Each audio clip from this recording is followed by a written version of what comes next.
We're talking about letters. What does your child need to know, and how will you help get them there?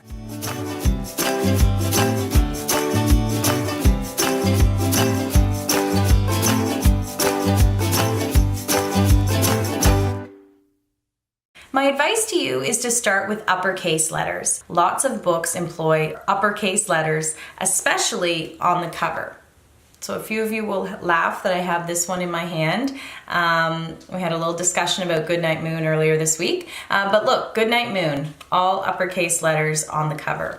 If you think about the environmental print that you'll be pointing out with your children, so when looking at signs when you're driving, when you're on the bus, when you're in the grocery store and highlighting words in those contexts, often we're looking at uppercase letters. I encourage you to use books, to use environmental print to talk about letters with your children. Where to start? Children are highly motivated by the first letter in their name. So some of you will be chuckling that have gone through this with your children. I've joked that my daughter can find the letter B just about anywhere.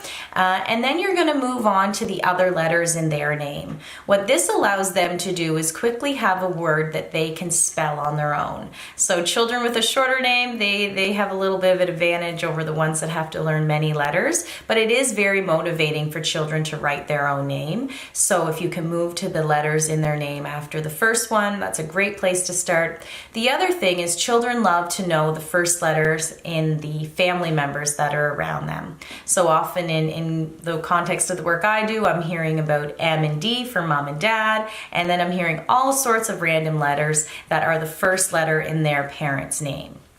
To emphasize the importance of letters and to let children play with letters themselves, we're playful through our storybook reading, but to actually get tactile about it is to introduce Play-Doh or pipe cleaners or popsicle sticks for children to actually represent the letters themselves that they're interested in.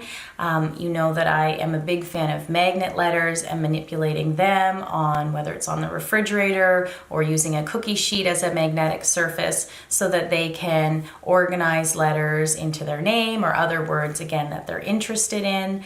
Blocks that children build with often have letters on them as well. And I did show you some letters that I love. They're from my local Dollarama. They're made of wood, so my daughter likes to paint them in the summer or color them with markers. So it's just another way to engage your child with the letters. So it's a fun activity they're doing with these wood letters that I showed on an Insta story earlier this week.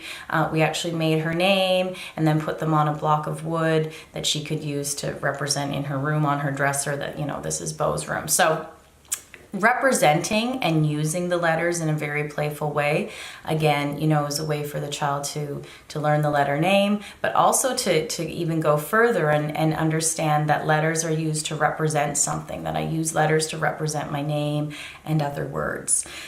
So I'd encourage you to get some of those in your space. I have been using my Insta stories to show you more regularly some of the things that I'm doing with my children at home and in some of the work I'm doing out around the community. So I'll continue to do that as kind of little snippets and tips of things you can do with likely materials you have in your home to highlight letters with your children. I'm trying to kind of talk about a broad range in these videos, so I encourage you, if you have any specific questions, to let me know, and I'll either do a video or just answer you directly.